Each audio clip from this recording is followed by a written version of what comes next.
और अब सीधे लखनऊ ले चलेंगे, जहां पर सीएम योगी होम्योपैथी कर्मचारियों को नियुक्ति पत्र दे रहे हैं। के प्रति आपकी एक कृतज्ञता होगी कि आप इस विधा को मजबूत करना चाहते हैं। अन्यथा अगर आपने नौकरी प्राप्त करने के बाद आप अपनी ड्यूटी पे न गए, वहां पेशेंट के साथ आपका व्यवहार ठीक नहीं होगा, तो फिर यह न केवल एक कृतज्ञता होगी बल्कि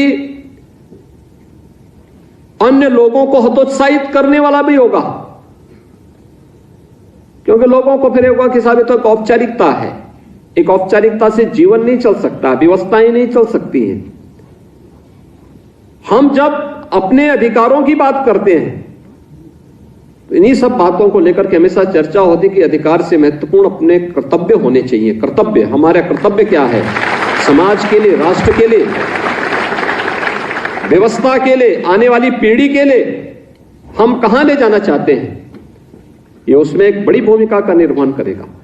और मुझे लगता है कि जिस दिन भारत का हर नागरिक, चाहे वह किसी भी क्षेत्र का हो, अपने अधिकारों को गौण करके अपने कर्तव्यों के प्रति जागरूक हो जाएगा, भारत को दुनिया की बड़ी ताकत बनने से कोई रोक नहीं सकता। भारत दुनिया की एक महाशक्ति के रूप में स्थापित होगा।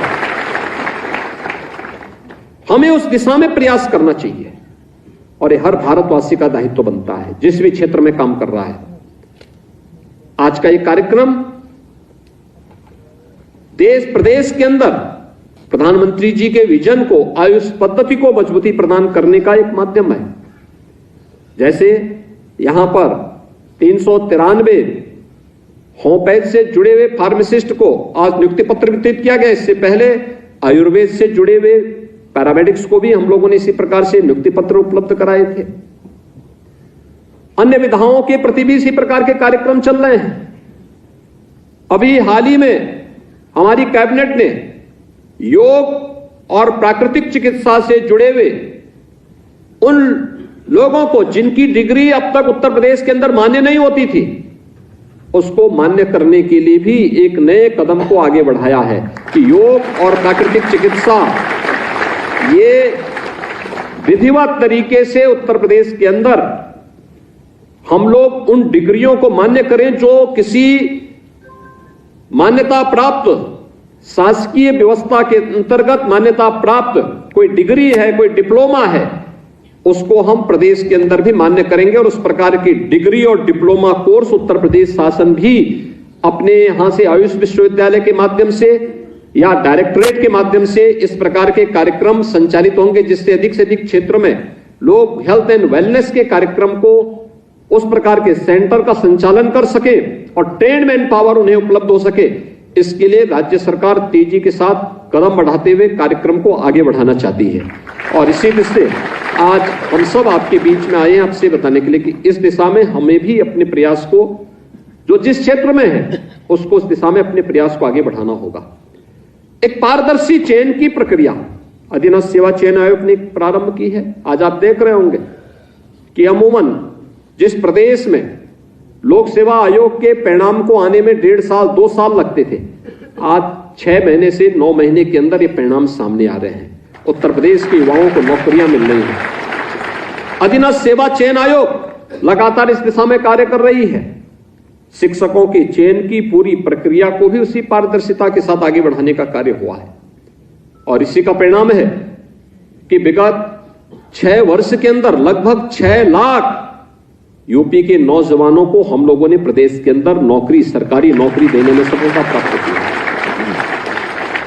यानी 6 लाख सरकारी नियुक्ति इससे पहले कभी नहीं मिली।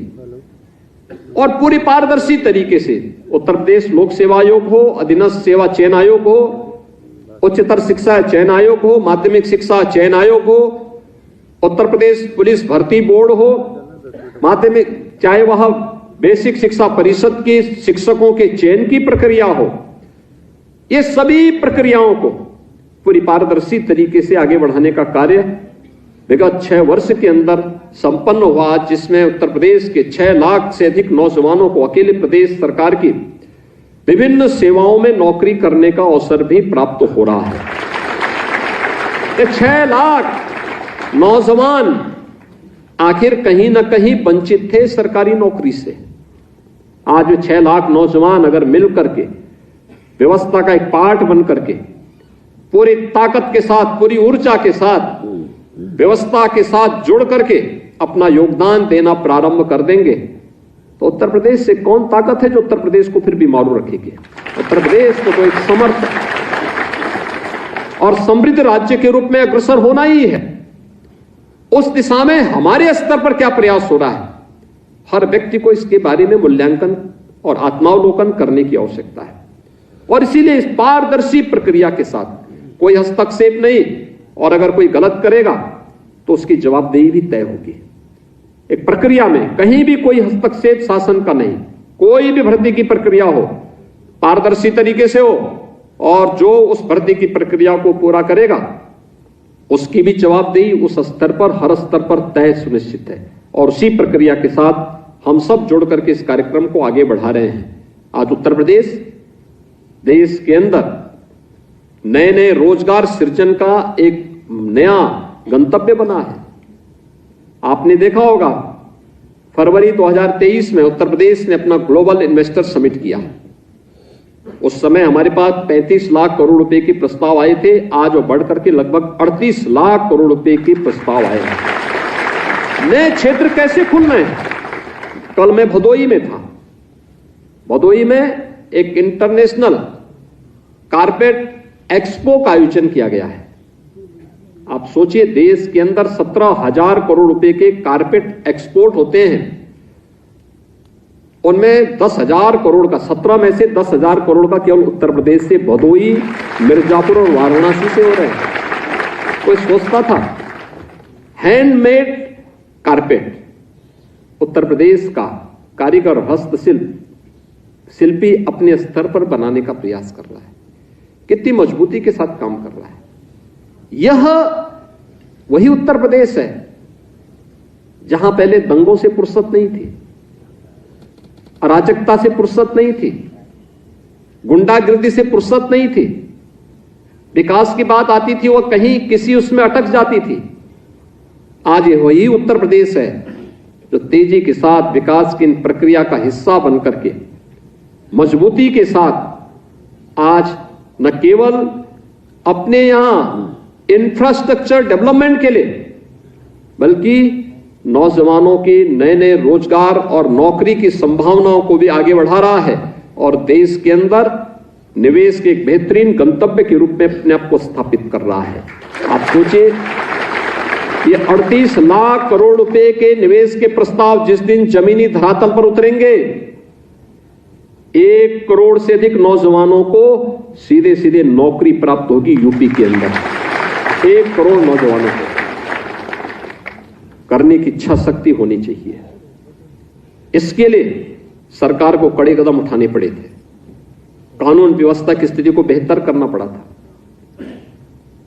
प्रदेश के अंदर व्यापक रिफॉर्म करने पड़े थे, पॉलिसीज बनानी पड़ी थी, हर स्तर पर कड़े कदम उठाने के साथ ही हर स्तर पर रिफॉर्म करने के लिए जब सरकार खड़ी हुई, आज उसके परिणाम हम सबके सामने हैं।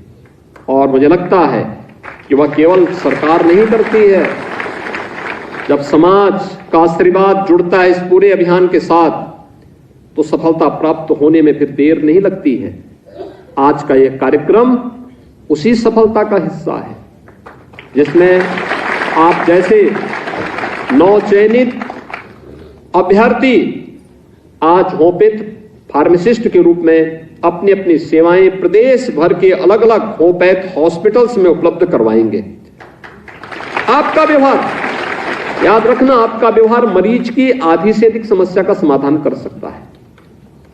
अगर आपका व्यवहार अच्छा है, आपका व्यवहार सद्भावनापूर्ण और सहानुभूतिपूर्ण है, तो मरीज आधी बीमारी तो उससे ही दूर कर लेता है।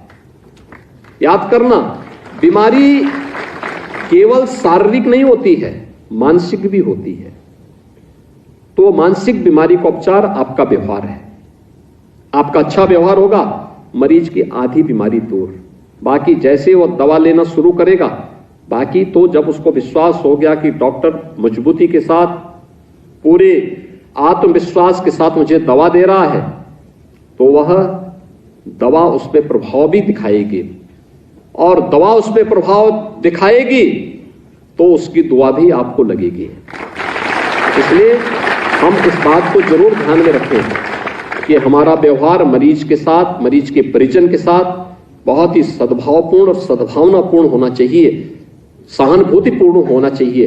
एक बीमार व्यक्ति झल्लाहट में आ सकता है, आता है, उसकी अपनी समस्याएं हैं, शारीरिक व्याधि भी है तो मानसिक तनाव भी है, पारिवारिक झंझटें भी होंगे और भी तमाम विवाद होंगे। उस बीच वो आपके पास आता है अपनी व्याधि को समाधान करने के लिए, और अगर आपका व्यवहार उसके साथ अच्छा नहीं हुआ, खराब रहा, आपने उसके साथ कोई दुर्व्यवहार कर दिया, उसके साथ कोई गलत तरीके से व्यवहार कर दिया, वो कभी आपको माफ नहीं करता। फिर कोई उसकी दुआ आप पे नहीं बल्कि बद दुआ देगा। इसलिए बद दुआ से बचिए, हमेशा अच्छी दुआ लेने का प्रयास करिए, और वो आपका व्यवहार उस प्रकार का एक माध्यम बन सकता है। मुझे पूरा विश्वास है कि आप सभी 393 जो होम्योपैथ के नवचयनित फार्मासिस्ट हैं, यह होम्योपैथ चिकित्सालयों के माध्यम से होम्योपैथ की सुविधा को मजबूती के साथ आगे बढ़ाने में अपना योगदान देंगे।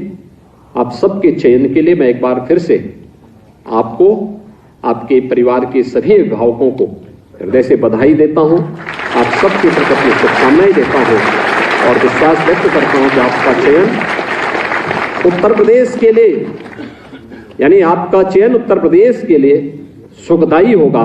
आप सबके प्रति मेरी शुभकामनाएं। धन्यवाद। जय हिंद।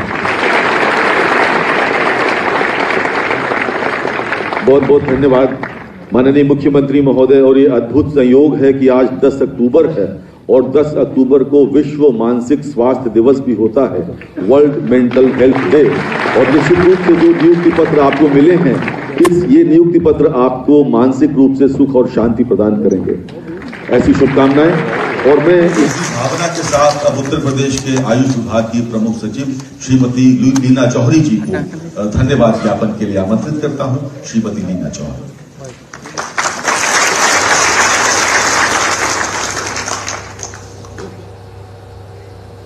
इसी के साथ बुलेटिन में फिलहाल